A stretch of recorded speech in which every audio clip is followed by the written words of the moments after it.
Marcus Johnson stepped out of the crisp autumn air and into the gleaming glass doors of Sterling & Co., a towering corporate building that stood as a symbol of power and prestige in the heart of New York City.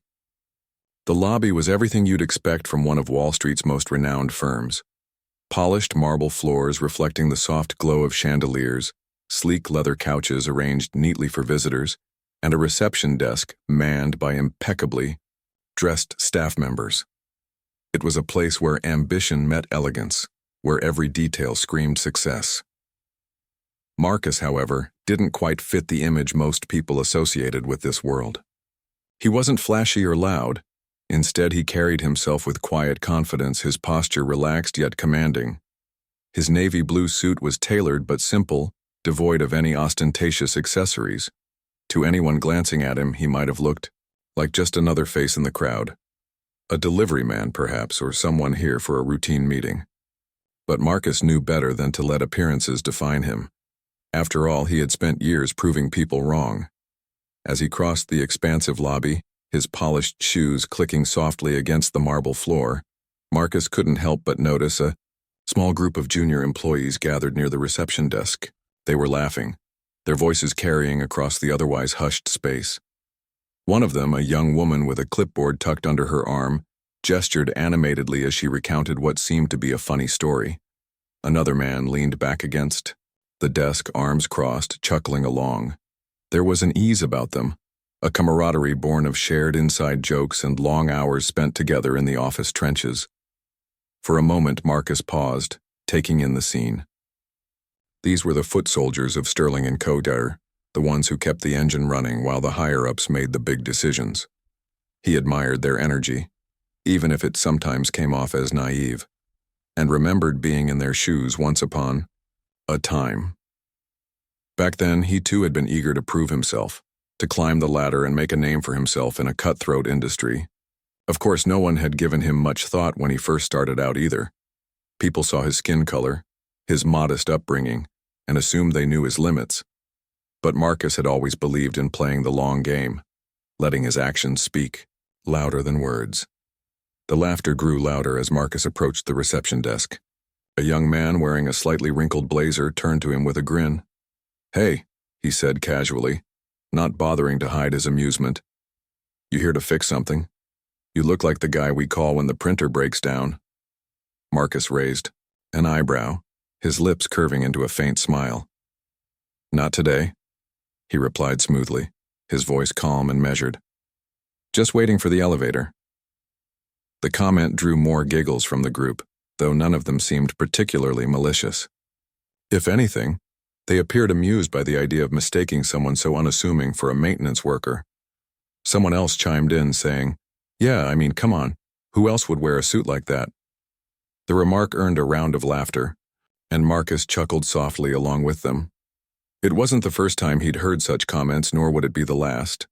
Over the years, he had learned to take these moments in stride, recognizing them for what they were, harmless ignorance rather than outright hostility. Still, there was a part of Marcus that found the situation ironic. Here he was, standing among the very employees whose futures now depended on the decision he had made just days ago. Unbeknownst to them, Marcus wasn't just some random visitor passing through. He was the CEO of Titan Capital, a private equity firm that had built its reputation on bold strategic moves. And today, he was here to finalize one of the biggest deals of his career, acquiring Sterling & Co. in a $2.5 billion takeover. But Marcus wasn't ready to reveal his hand just yet. For now, he preferred to observe, to soak in the atmosphere of the company he was about to transform. He had always believed that understanding the culture of a business was key to making it thrive post-acquisition. So he stood quietly, watching the interactions around him, listening to snippets of conversation without letting on that he understood far more than he let on. One of the women in the group caught his eye briefly before turning back to her colleagues. "Seriously, though," she said, lowering her voice conspiratorially. "Have you guys heard anything about the rumors? About some big merger or something?" Her question hung in the air for a moment, and Marcus felt a flicker of curiosity. Rumors traveled fast in places like this, fueled by speculation and half-truths whispered in hallways and coffee rooms.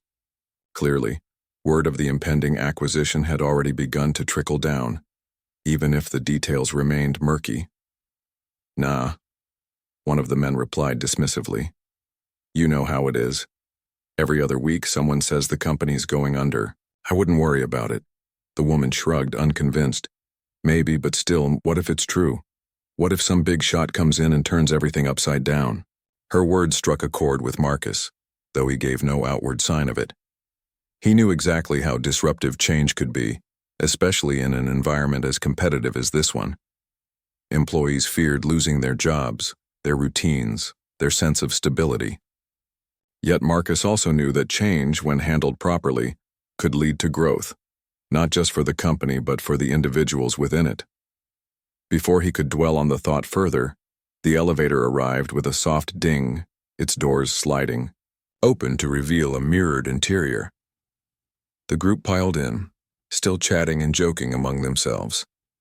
As Marcus stepped inside behind them, he couldn't help but feel a sense of anticipation building in his chest. This was more than just another day at the office. It was the beginning of something monumental, and soon enough everyone here would know exactly who he was. Marcus had always been a man who understood the weight of assumptions, how they could shape perceptions, dictate opportunities, and sometimes close doors before they were even opened.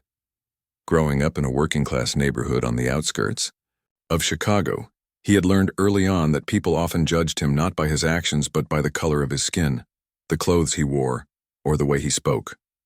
It wasn't something he resented. Rather, it was a reality he accepted and chose to rise above. Over time, Marcus came to see these moments of underestimation as fuel, a quiet motivation to prove himself, not just to others but to himself. His journey hadn't been easy. As a child, Marcus watched his parents work tirelessly to make ends meet. His father drove a delivery truck, while his mother took on odd jobs cleaning offices and sewing alterations for neighbors. Money was tight, but they instilled in Marcus the values of hard work, resilience, and humility. Education became his ticket out of the cycle of struggle, and he threw himself into his studies with unwavering determination. When scholarships paved the way for him to attend one of the country's top universities, Marcus seized the opportunity with both hands, knowing how rare and precious it was. College was where Marcus first encountered the stark contrast between his world and the world of privilege. Many of his classmates arrived with designer backpacks and stories of summer homes, while Marcus carried hand-me-down textbooks and spent weekends working part-time jobs to cover expenses. At first, he felt out of place, like an outsider looking in, but instead of letting self-doubt creep in, Marcus channeled his energy into excelling academically. He graduated at the top of his class, earning accolades that caught the attention of recruiters from prestigious firms. Yet, even then, he faced skepticism. During interviews, some hiring managers seemed surprised by his intelligence, as though they hadn't expected someone like him to possess such depth and capability. It was during those early years in the corporate world that Marcus truly began to understand the power of perception and how to use it to his advantage.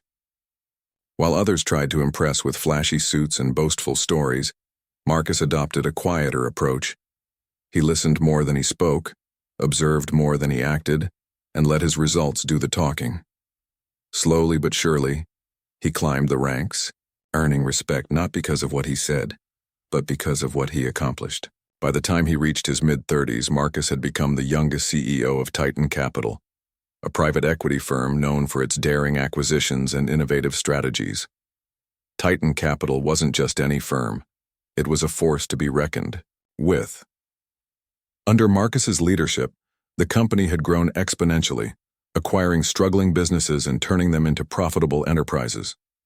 Marcus had a knack for identifying untapped potential, whether in companies, markets, or people.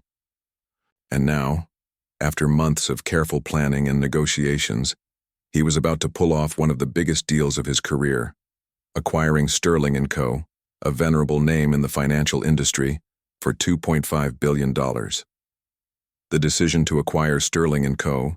hadn't been made lightly. Marcus had spent countless hours studying the company, analyzing its strengths and weaknesses and envisioning how it could thrive under new leadership. What intrigued him most was the challenge, the chance to take a storied institution teetering on the edge of irrelevance and transform it into a modern powerhouse. It wouldn't be easy. Change never was. But Marcus thrived on challenges, especially those that required vision and perseverance. As he stood in the elevator surrounded by sterling employees, Marcus reflected on the irony of the situation.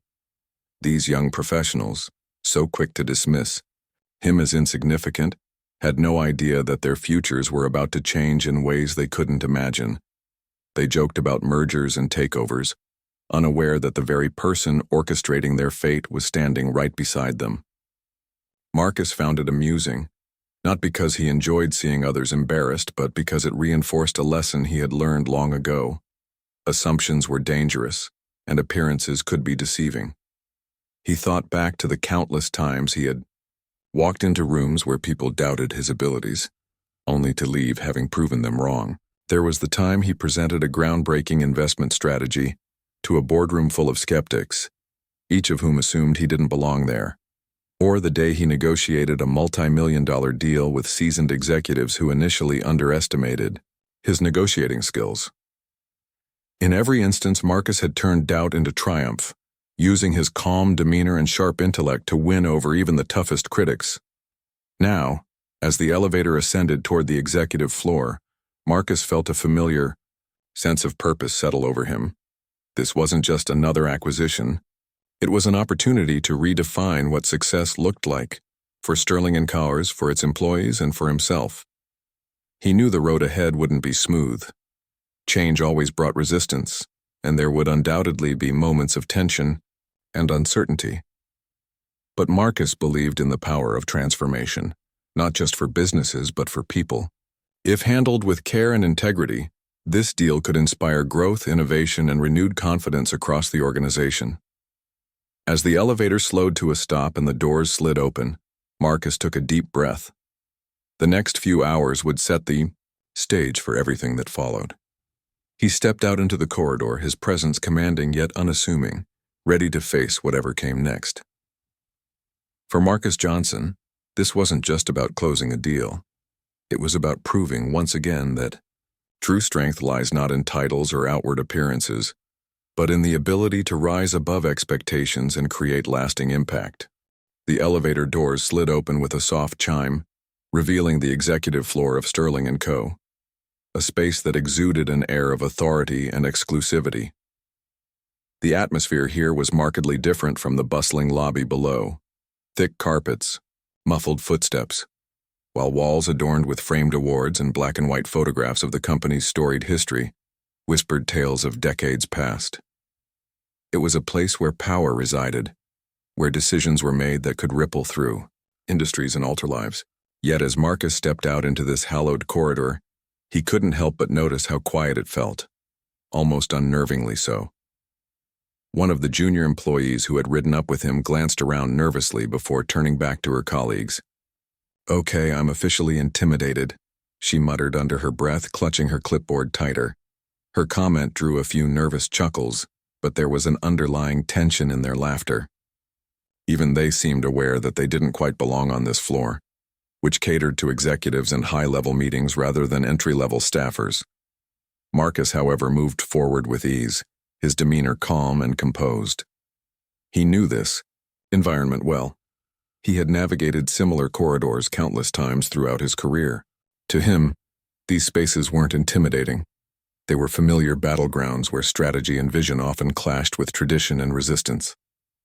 As he walked, he allowed himself a moment to observe the surroundings more closely.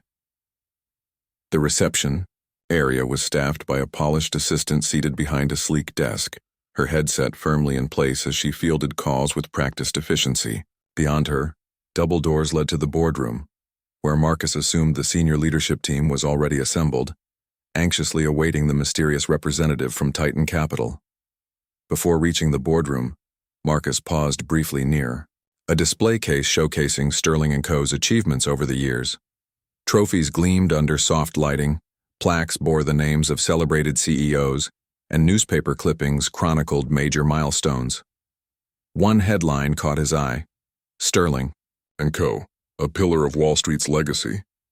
Marcus smirked faintly at the irony. Legacy, indeed. But legacy alone wouldn't save a company struggling to adapt to a rapidly changing world. What Sterling needed now wasn't nostalgia, it was reinvention. As he stood there, lost in thought, one of the junior employees approached him hesitantly. It was the same young man who had earlier joked about Marcus being a maintenance worker.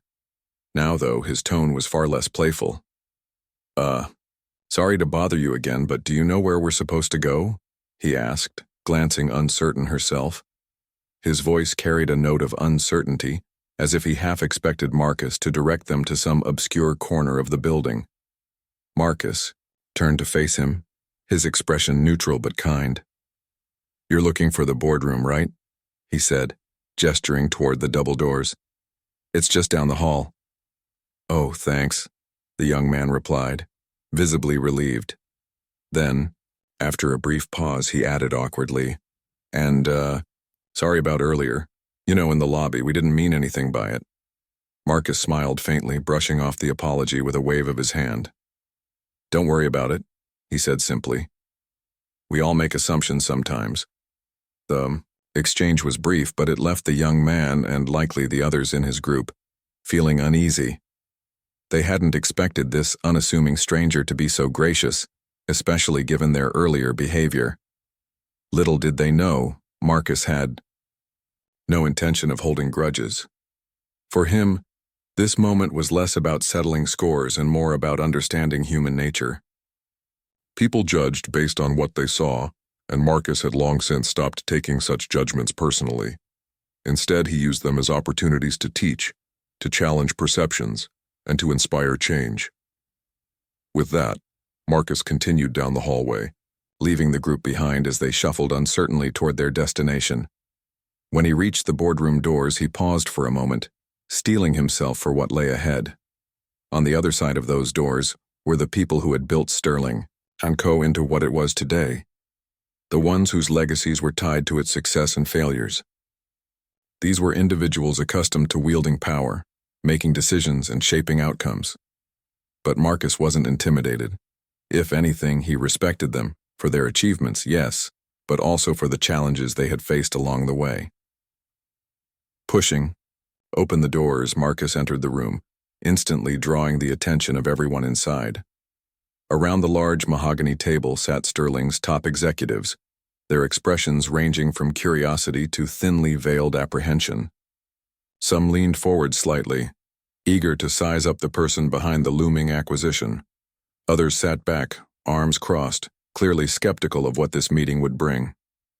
At the head of the table stood Richard Langley, Sterling's current CEO, a man whose reputation for tenacity and sharp decision-making had earned him both admiration and enemies over the years. Richard looked up as Marcus entered, his piercing gaze scanning the newcomer from head to toe. For a split second, Marcus detected a flicker of surprise in the older man's eyes, quickly masked by professionalism. After all, Richard had likely been expecting someone different, perhaps someone more overtly imposing or flamboyant, someone who fit the stereotype of a corporate titan. Instead, he found himself face to face with a man whose presence was understated yet undeniable. "Mr. Johnson?" Richard asked, rising from his seat to extend a hand. His voice was steady, though there was a hint of caution beneath the surface. "That's right," Marcus replied, shaking Richard's hand firmly. "Thank you for having me." As introductions were made around the table, Marcus took note of each executive's demeanor. Some greeted him warmly, clearly intrigued by the prospect of working with Titan Capital. Others remained guarded, their body language betraying their unease about the impending takeover. Marcus understood their concerns. Change was never easy, particularly when it came from outside forces. But he also knew that fear of the unknown could be tempered with clarity, transparency, and a shared vision for the future. Once everyone was seated, Marcus began speaking, his voice calm and measured. He started by acknowledging Sterling's rich history, praising its contributions to the financial industry and expressing admiration for the dedication of its employees. Then, without hesitation, He transitioned into discussing the reasons behind Titan Capital's interest in acquiring the company. He spoke candidly about the challenges Sterling faced: stagnant growth, outdated processes, and increasing competition, and outlined his plans for revitalizing the organization. "We're not here to dismantle what you've built," Marcus emphasized, leaning slightly forward to drive home his point. "We're here to build upon it, to take your foundation and elevate it to new heights. This isn't about erasing your legacy. It's about ensuring it continues to thrive in a rapidly evolving world." His words resonated with some, earning nods of approval from those who recognized the truth in his assessment. Others still seemed hesitant, their skepticism lingering despite his assurances. Marcus didn't push too hard. Instead, he focused on fostering dialogue, inviting questions and addressing concerns with patience and precision. By the end of the meeting, there was a palpable shift in the room. While not everyone was fully convinced, most acknowledged that Marcus's vision for Sterling was compelling, and that he possessed the expertise and determination to see it through. As the meeting concluded, and the executives filed out of the boardroom, Marcus lingered for a moment, reflecting on the conversation.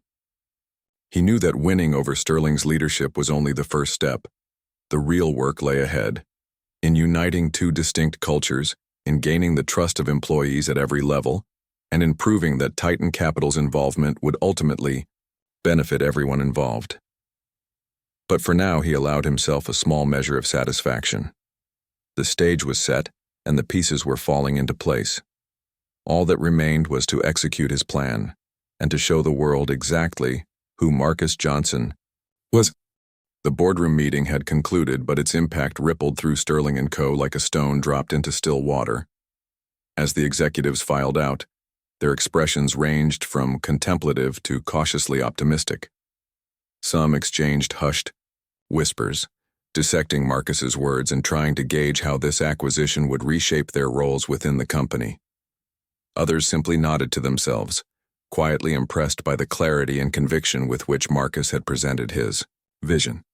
It was clear that Titan Capital wasn't planning to dismantle Sterling. It wanted to transform it, to breathe new life into an institution that had grown complacent over time. Word of Marcus's arrival spread quickly through the office grapevine. By the time he stepped back into the elevator, rumors were already swirling among employees on every floor.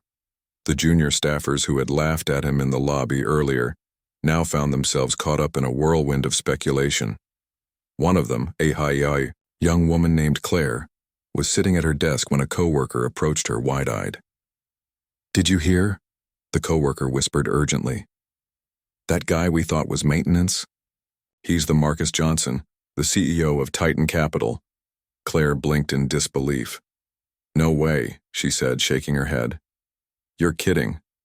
"I'm serious," the coworker insisted, lowering her voice even further. Apparently, he just came from a meeting with the execs. They said he's leading the takeover deal. Claire felt a sinking sensation in her stomach as the realization hit her. She remembered the way they had joked about him in the lobby, how casually dismissive they had been. What must he have thought of them? Would he hold their behavior against them? Or worse, would he use it as justification to cut positions during the transition? Her fears weren't unfounded. Corporate takeovers often brought layoffs, restructuring, and uncertainty. For many employees, the prospect of losing their jobs loomed large, casting a shadow over any potential benefits the acquisition might bring. Claire and her colleagues spent the rest of the afternoon glued to their computers, frantically searching for information about Marcus Johnson and Titan Capital. What they discovered only added to their anxiety and their admiration.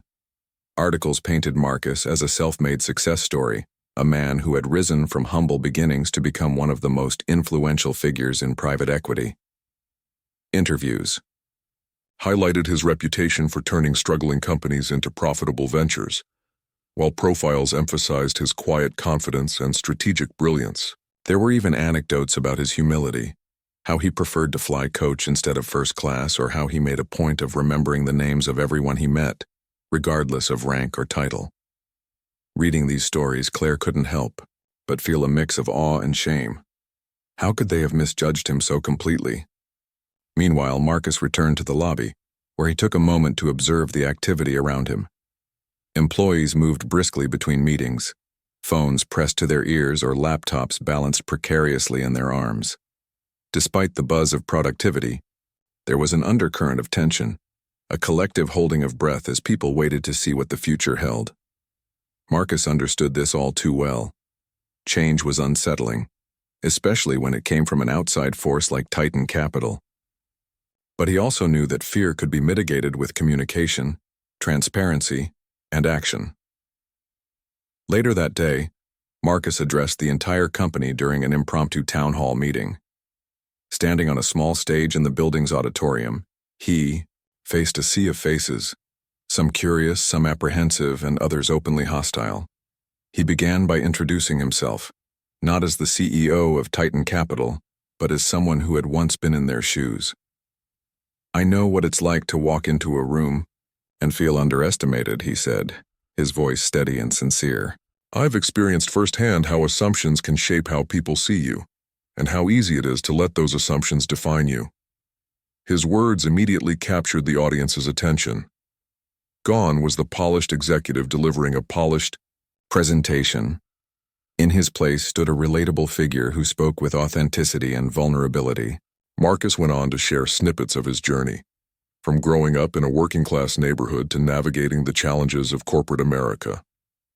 He didn't shy away from discussing the moments when he had been dismissed or overlooked, nor did he downplay the hard work and resilience it had taken to overcome those obstacles. "I tell you this not because I want your sympathy," he continued, "but because I want you to understand something important. None of us should ever let other people's perceptions dictate our worth. We are more than the labels they assign us, more than the roles they assume we play. And that includes me." The room fell silent as his message sank in. Many employees nodded in agreement, recognizing the truth in his words. Others exchanged glances visibly moved by his candor. Then, without missing a beat, Marcus shifted gears, turning his focus to the acquisition itself. He explained Titan Capital's plans for Sterling & Co., emphasizing the opportunities the deal would create rather than dwelling on the challenges it might pose. "This isn't about cutting costs or eliminating jobs," he assured them. "It's about positioning Sterling for long-term success. That means investing in innovation, streamlining operations, and empowering each of you to contribute in meaningful ways." To drive his point home, Marcus shared specific examples of companies Titan Capital had acquired in the past, detailing how those organizations had not only survived, but thrived under new leadership. He promised regular updates throughout the transition process and encouraged employees to voice their concerns and ideas openly. "Change is never easy," he admitted, "but it's also inevitable. The question is, will we resist it, or will we embrace it? Because if we work together, I truly believe we can achieve great things." By the end of the speech, the atmosphere in the room had shifted dramatically. Where there had once been fear and skepticism, there was now a sense of cautious optimism. Employees applauded as Marcus stepped off the stage, many rushing forward to shake his hand or thank him for his honesty. Among them was Claire, who hesitated, briefly before approaching him. "Mr. Johnson," she began nervously, "I just wanted to say, I'm really sorry about earlier. About what happened in the lobby. We didn't mean any disrespect." Marcus smiled warmly, putting her at ease. "Don't apologize," he replied. "If anything, I should thank you. You reminded me of something important, that no matter how far we climb, we should never forget where we started." His response left Claire speechless, tears pricking at the corners of her eyes. She walked away feeling both humbled and inspired, determined to approach her work with renewed dedication and perspective. In the days that followed, Marcus became a fixture at Sterling & Co., spending hours walking the floors, meeting employees, and learning about their roles within the company. He made it a point to listen, to truly hear what people had to say, and to address their concerns directly. Slowly but surely, he began to win them over, earning their trust through actions rather than empty promises. For Marcus, this was more than just a business transaction. It was an opportunity to lead by example, to show that true strength lay not in titles or appearances but in empathy, integrity, and vision. And as Sterling & Co. embarked on this new chapter under his guidance, it became clear that the real transformation wasn't happening in boardrooms or balance sheets. It was happening in the hearts and minds of the people who called the company home. The weeks following Marcus Johnson's arrival at Sterling & Co. marked the beginning of a profound transformation, not just for the company but for the people within it. Change, as Marcus had warned, was never easy. It required patience, adaptability, and a willingness to let go of old habits that no longer served a purpose. Yet under his leadership, Sterling began to evolve in ways that surprised even its most skeptical employees. What started as whispers of uncertainty gradually gave way to a sense of hope, a belief that this acquisition could be more than just another corporate takeover. It could be an opportunity for growth, renewal, and reinvention. Marcus wasted no time putting his plans into motion. He introduced a series of initiatives designed to modernize Sterling's operations while preserving its core values. Teams were restructured to encourage collaboration across departments. Outdated processes were streamlined using cutting-edge technology, and new training programs were implemented to help employees develop skills needed for the future. But perhaps, most importantly, Marcus made transparency a cornerstone of his approach. Regular town hall meetings became the norm, where he addressed questions head-on and provided updates on the progress of the integration. Employees appreciated the openness, feeling more involved in the changes rather than mere bystanders. One of the first major decisions Marcus made was to retain key members of Sterling's leadership team, including Richard Langley, the outgoing CEO. At first, many assumed Richard would step aside entirely, given the nature of the acquisition. But Marcus recognized Richard's deep understanding of the company and his ability to bridge the gap between old traditions and new innovations. Together, they worked closely to ensure a smooth transition, with Richard serving as a senior advisor during the early stages of the merger. This move sent a powerful message to employees. Titan Capital wasn't here to erase Sterling's legacy. It was here to build upon it. For Claire and her colleagues, the shift in mindset was palpable. Gone were the days when fear dominated conversations, in break rooms and elevators. Instead, excitement buzzed through the office halls. People began sharing ideas freely, knowing their voices mattered. Some employees volunteered for cross-functional projects that brought together teams who had rarely interacted before.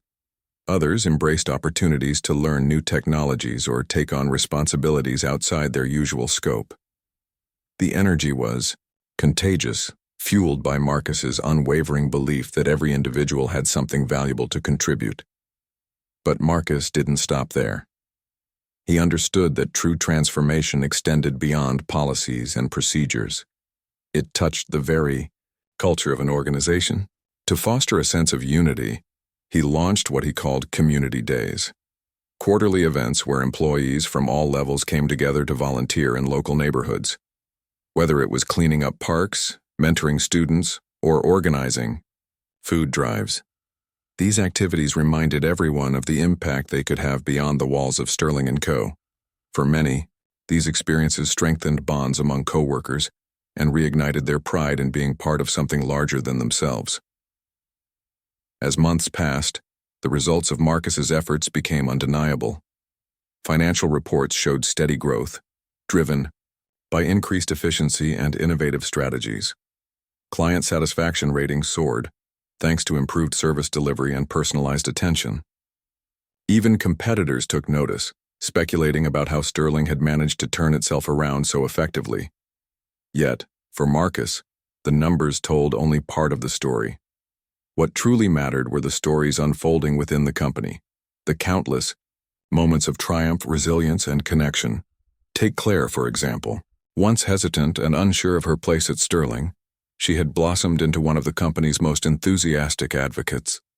Inspired by Marcus's speech during the town hall meeting, she threw herself into her work with renewed vigor.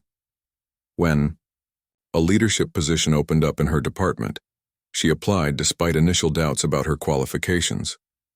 To her surprise and delight, she landed the role, becoming the youngest person ever to hold that title. During her acceptance speech at the annual Employee Award ceremony, Claire credited Marcus not just for giving her a chance, but for teaching her to believe in herself. "I used to think success was reserved for people who looked or acted a certain way," she said, her voice trembling with emotion. "But Mr. Johnson showed us that success belongs to anyone willing to work hard and stay true to who they are. If I can make it here, anyone can." Her words resonated deeply with the audience, drawing applause that echoed throughout the room. Marcus sat quietly in the front row, a proud smile playing on his lips. Moments like these reminded him why he had chosen this path, not for accolades or recognition, but for the opportunity to inspire others to reach their full potential. Of course, challenges remained. Not everyone adapted easily to the changes.